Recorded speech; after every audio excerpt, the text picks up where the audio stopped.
Hei tā tētahi o ngā rūnanga o te hiku o te ika, kua mārari a tā rātou rautaki whakatū whare nā te ngoikore o te kaunihera ārohe ki te kōkiri i te waihanga tanga mai o ngā huarahi me ngā paipa wai. Ko te hiahia o te rūnanga o te rarawa, kia whakatū rātou i te whātekau whare ki runga i tō rātou whenua i Kaitaia. Tēnā kia whakawhiti atu tātou kia Harata Brown mō ngā whakamārama o te wā.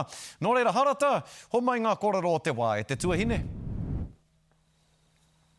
Scotty, kei konei ahau kei te rori o Donalds. Te wāhi e hihia nei te iwi o te rarawa te whakatū whare. He whenua, he pūtea tō te iwi, engari ke e kore e tāia e rātau te hanga whare tā te mea, kua ki pai te pūnaha tūtai, pūnaha paratāngata o konei.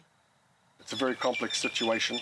E mātiro ana ki te wawata nui. So the aspiration of this development is to flood the market of Kaitaia with 45 new homes. By increasing the supply, reduce the demand price of houses for sale in Kaitaia. He praka tēnei e toro atu ana ki tētahi pā tawhito, o konei ko kerekere te ingoa. So the houses go all the way around in a central area for Tamariki. Engari, he whenua e tū ta hanga noa nei. Te rātau, ka mea te amai te kaunihera ārohe, hore kau he paipa, hore kau he aramimi, he aratiko. Engari rotu i te long-term plan, kia tika ai ngā paipa i rotu i Kaitaia i te tau ruatakau mā whāmarima pea. E rima, e toru anō pea ngā tau kia tātari ai a tātou. Ko te pūnaha he take nui mo etahi āno naini rā tonu whakapuakitia e te kāwanatanga e anga nui ana rātau kia whakatūria e te Māori kia ko tahi mano whare mō te Māori. Engari ko te whakatīnanatanga he uaua.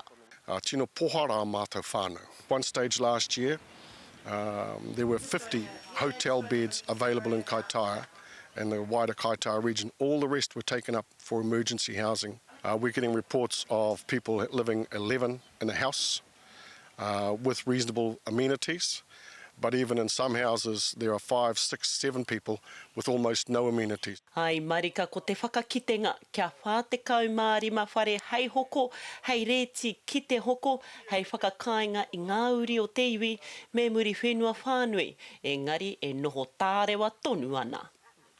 Nō reira Harata, ko rongo kōrero rānei te rūnanga o te rarawa, a koe rānei i te kaunihera mo tēnei kaupapa? Scotty, no roto mai i te haora kātahi anō kahipa, ka rongo kōrero hau i te kaunihera o te raki a nei tā rātau whakahoki. The system is full at the moment and you can't put 40 more houses on it because the pipes will just leak and break. The money we had planned to invest in the system is, as George points out, is over 5 years. But we need the houses now. So Kainga Ora, they had some money for grabs, and we put up a bid with Te Rarawa to say, if you sink your money into improving the system that the public can't afford to pay for, then it will allow Te Rarawa to plug in, because there'll be room. We missed out on that bid, even though we're on the short list.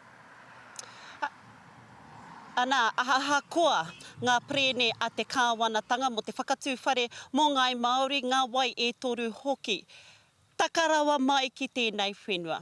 Ka hore anō kia tau āhia pū whakatūngia ai he whare mā te iwi o te rarawa o tiranga uri o te hiku o te ika muri whenua Scotty.